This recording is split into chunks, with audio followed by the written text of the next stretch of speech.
मसलत हुकूमत, मसलत हुकूमत, मसलत हुकूमत।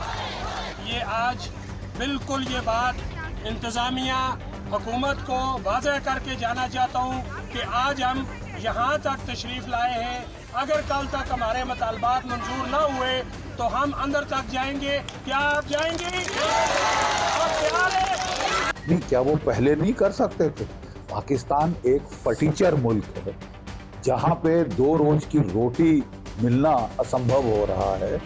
बिजली के जो बिल हैं वो आसमान को छू रहे हैं। गर्मी ऐसे बढ़ रही है, मरकरी ऐसे ऊपर जा रहा है और लोगों के पारे भी ऊपर जा रहे हैं क्योंकि उनको खाना नहीं, उनको 2 रोज की रोटी नहीं मिल सकती। तो hunger leads to anger. UK is a part of India. इसमें किसी को कोई दो रत्ती शक नहीं होना चाहिए कि ये भारत का हिस्सा था, है और रहेगा। इसके लिए जो वहां के लोगों की किल्लत है, इट इज आवर कंसर्न। वो भारत के लोगों का कंसर्न है। तो पाकिस्तान पीएम शहबाज ने 2300 करोड़ रुपए पाकिस्तान ऑक्यूपाइड कश्मीर के लिए अप्रूव किए हैं कि वहां पर जो टैक्सेस बढ़ गए हैं, इलेक्ट्रिसिटी बिल बढ़ गए हैं, आटा महंगा हो गया है, क्या मंशा हो सकती है इसके पीछे? नहीं, क्या वो पहले नहीं कर सकते थे? पाकिस्तान एक फटीचर मुल्क है जहां पे 2 रोज की रोटी मिलना असंभव हो रहा है। बिजली के जो बिल हैं वो आसमान को छू रहे हैं।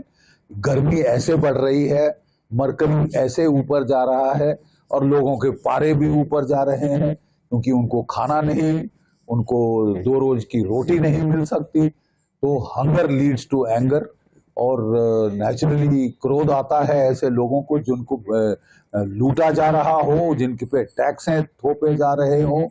और पाकिस्तान इकोनॉमिक मेल्टडाउन की कगार पे आ गया है और पाकिस्तान को अब जो है बचा पाना किसी के लिए भी बहुत मुश्किल है। ना चीन उसको पैसे देने को राजी है, ना सऊदी अरेबिया, ना कतार, ना यूएई। जो भी सारे उसके डोनर्स थे वो अब हाथ खड़े कर गए हैं क्योंकि this is an unsinkable hole. जितना पैसा डालो उसमें वो डूबता जाएगा और वो खाएंगे वहां की फौज, वहां के पॉलिटिशियंस। पाकिस्तान की बेसिक प्रॉब्लम ये है साहब कि ये एक ओवर मिलिटराइज स्टेट है।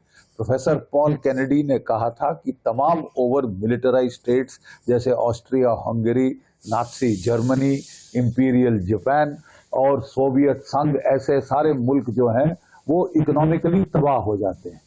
वो खुद ब खुद इकोनॉमिक ब्लैक होल में चले जाते हैं। ये बिल्कुल वहीं जा रहा है पाकिस्तान। और जहां तक पीओके के लोगों का सवाल है, PoK is a part of India. इसमें किसी को कोई दो रत्ती शक नहीं होना चाहिए कि ये भारत का हिस्सा था, है और रहेगा। इसके लिए जो वहां के लोगों की किल्लत है, इट इज आवर कंसर्न। वो भारत के लोगों का कंसर्न है।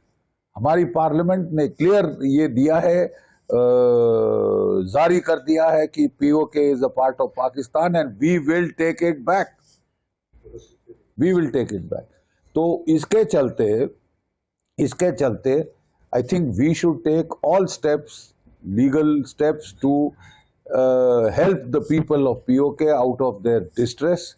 हमको उनके एम्बेसडर को बुला के बोलना चाहिए कि वहाँ के लोगों की जो तशद्दुद है वो ख़त्म करे, उनको तंग करना ख़त्म करे, उनको जो रोज़मर्रा की जो ज़रूरतें हैं, खाना पानी वगैरह तो मुहैया करे, बिजली के दाम सही करे, उनका लुक आफ्टर देयर वेलफेयर।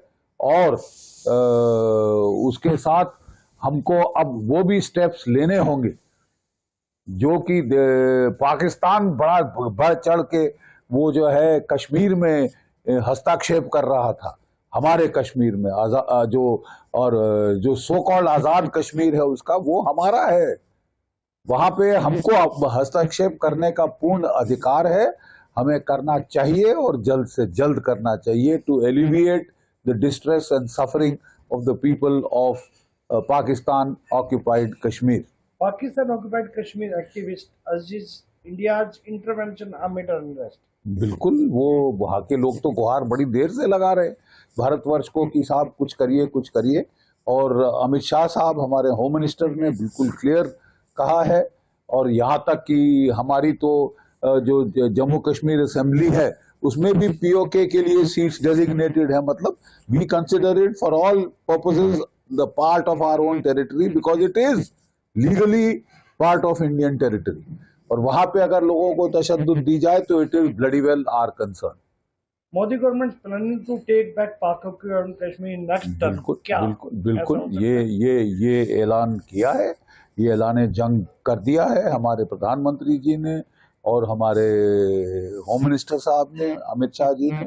और मुझे पक्का पूर्ण विश्वास है कि वो जो कहते हैं वो करके दिखाते हैं। वो जरूर हम कुछ एक्शन देखेंगे। सर, पाकिस्तान गवर्नमेंट ने जो रिएक्ट किया है क्या है इसका? देखिए, पाकिस्तान की सरकार ने, उनके फॉरेन ऑफिस ने एक बड़ी बेलिजरेंट स्टेटमेंट इशू की है कि भारत के पॉलिटिशियंस को इलेक्शन के फायदे के लिए ऐसे भड़काऊ बयान नहीं देने चाहिए और इलेक्शन में फायदा उठाने की कोशिश नहीं करनी चाहिए। ये डॉन ने कहा है और पाकिस्तान के फॉरेन ऑफिस ने कहा है।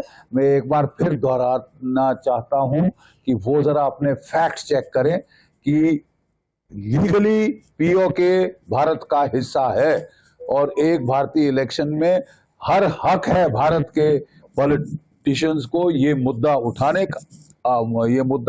का और वहां की संगीन जो हालत जो पाकिस्तान की सरकार ने पैदा की हुई है उनके बारे में रिएक्ट करने का पूरा अधिकार है। पूर्ण रूप से लीगल राइट है हमको और ये लीगल राइट अब एक्सरसाइज करने का वक्त आ गया है।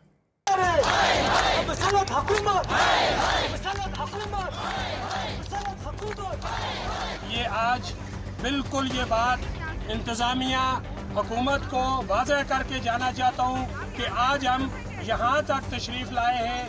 अगर कल तक हमारे मुतालबात मंजूर ना हुए तो हम अंदर तक जाएंगे। क्या आप जाएंगे? आप तैयार हैं? नहीं, क्या वो पहले नहीं कर सकते थे? पाकिस्तान एक फटीचर मुल्क है जहाँ पे 2 रोज की रोटी मिलना असंभव हो रहा है। बिजली के जो बिल हैं वो आसमान को छू रहे हैं। गर्मी ऐसे बढ़ रही है, मरकरी ऐसे ऊपर जा रहा है और लोगों के पारे भी ऊपर जा रहे हैं क्योंकि उनको खाना नहीं, उनको 2 रोज की रोटी नहीं मिल सकती। तो hunger leads to anger. UK is a part of India. इसमें किसी को कोई दो रत्ती शक नहीं होना चाहिए कि ये भारत का हिस्सा था, है और रहेगा। इसके लिए जो वहां के लोगों की किल्लत है, इट इज आवर कंसर्न। वो भारत के लोगों का कंसर्न है।